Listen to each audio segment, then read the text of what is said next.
The Animal Race. By Gordon Dioxide. There once lived a dog and there once lived a cat in the same town in the same street in the same year. The town was London, the street was Regent Street and the year was 1984. The dog was called Fido and the cat was called Bradley. They had an odd relationship. How can I put this? Well, they weren't exactly best of friends. In fact, they hated each other. Every day they would have an argument. Then they would fight. Then they would ignore each other.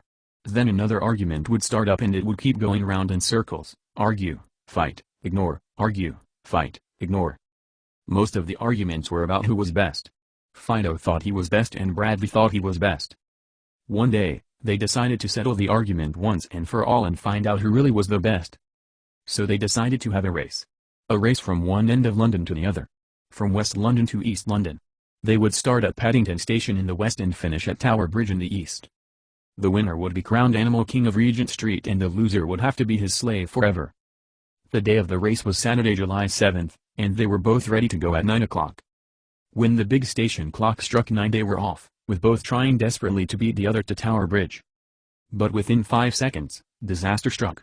Fido wasn't looking where he was going and ran straight into a brick wall.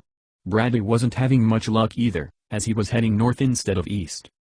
Fido soon recovered, and, after a quick hospital detour to get a nose bandage, he was now galloping through Hyde Park. He hired a boat to take him across the lake, but the boat sank and he had to swim to safety. The Queen saw him and felt sorry for him with his soaking wet coat and sore nose. She took him into Buckingham Palace to get him dry and give him something to eat. He got so cozy in the palace that he forgot all about the race. Meanwhile, Bradley had just arrived in Scotland. He'd gone 300 miles in the wrong direction. He stopped at a cafe to get a burger, but all they had was haggis. He asked the cafe owner, Jock McDundee, if he was close to Tower Bridge, but couldn't understand the reply. So he carried on heading north, still hungry and with no idea where he was. The next morning, a Buckingham Palace servant was serving Fido with a huge luxurious breakfast of sausages, bacon, eggs and custard, when he suddenly remembered about the race. So he grabbed a slice of toast and ran out of the palace. He sprinted down Pall Mall and then sprinted back again because he'd forgotten to thank the Queen for looking after him. When he got back to the palace, he again forgot to thank the Queen. After racing up and down Pall Mall 3 more times he eventually remembered to thank her, and she said that he was welcome to stay at the palace at any time. Meanwhile, Bradley was no longer in Scotland. He'd gone past Scotland and was now at the North Pole. He was running so fast that he didn't feel the cold. And he was running so fast that a polar bear that was chasing him couldn't catch up. But then he stopped for a rest and the polar bear could catch up. Bradley saw the polar bear just in time and started running again. But now he was running even faster. He was running faster than a speeding car, faster than a train, faster than a rocket and nearly as fast as a polar bear. But not quite. The polar bear caught up and grabbed the poor little cat. Bradley squealed and wriggled and squirmed in the polar bear's enormous paws. The polar bear was hungry. The polar bear was hungry for a big plate of cat. Then Bradley had a good idea. An idea that was to save his life. Instead of letting the polar bear eat him, he decided to eat the polar bear. And he did. And he enjoyed every mouthful.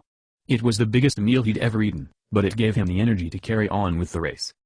He headed on through Canada, America, Mexico, Colombia, Brazil, Argentina, the South Pole, Africa, Spain, France and back to England.